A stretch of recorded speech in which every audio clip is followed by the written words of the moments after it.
எல்லாரும் நல்லா இருக்கணும். 18 படி 18 ஐயப்பர் கோவில். இன்னைக்கு கார்த்திகை 16ஆம் நாள்.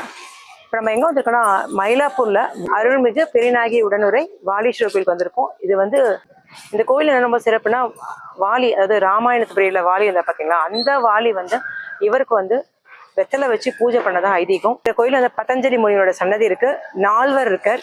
அப்புறம் வந்து இந்த கோயில் இன்னொரு என்ன ஸ்பெஷல்னா பஞ்சலிங்கமும் இங்க இருக்கு.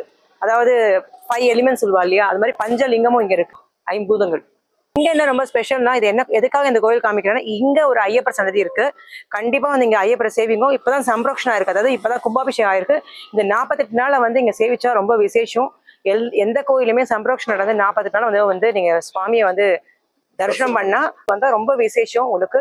ஏன்னா வந்து அப்பதான் சக்தியை வந்து இறக்கிருப்பா. ஸோ அதனால ரொம்ப விசேஷமான கோயில் இது. இது வந்து மயிலாப்பூர் இந்த கோலவழி அம்மன் கோயிலுக்கு பக்கத்து சந்திலேயே இருக்கு. கண்டிப்பா வாங்கும். இங்க ஐயப்பருடைய சன்னதி சனியாவே அது பிரத்யட்சம் பண்ணியிருக்கா. இங்க என்னென்ன சன்னதி இருக்குன்னா, வாலீஸ்வரர் சன்னதி உள்ளே வாலியும் இருக்க, வெத்தலை மாலை அணிஞ்சுட்டு இருப்பார். பக்கத்துலயே பெரியநாயகி அம்பாலும் இருக்கா. நம்ம நுழைஞ்ச உடனேவே வந்து லெஃப்ட் ஹேண்ட் சைடு விநாயகர், அதுக்கப்புறம் உள்ள போனோடனே மறுபடியும் சன்னதி வாசி விநாயகர், அந்த பக்கம் முருகர், அப்புறம் வந்து வாலீஸ்வரர், பெரிய நாயகி. அவளை பிரதட்சமா வந்தீங்கன்னா உங்களுக்கு வந்து நர்தன விநாயகர் இருக்கு, தட்சிணாமூர்த்தி, ஹனுமார், அப்புறம் விஷ்ணு, அப்புறம் பிரம்மா, அப்புறம் சண்டிகேஸ்வருக்கு எதிரே துர்கைக்கு பக்கத்துல ஐயப்ப சன்னதி. அது இல்லாம முருகர், வள்ளி தேவன் தனி சன்னதி இருக்கு. அதை தாண்டி நீங்க வந்தீங்கன்னா வீரபாகு சன்னதி, நம்ம வீரபாகு சன்னதி சில இடத்துல தான் பார்க்க முடியும்.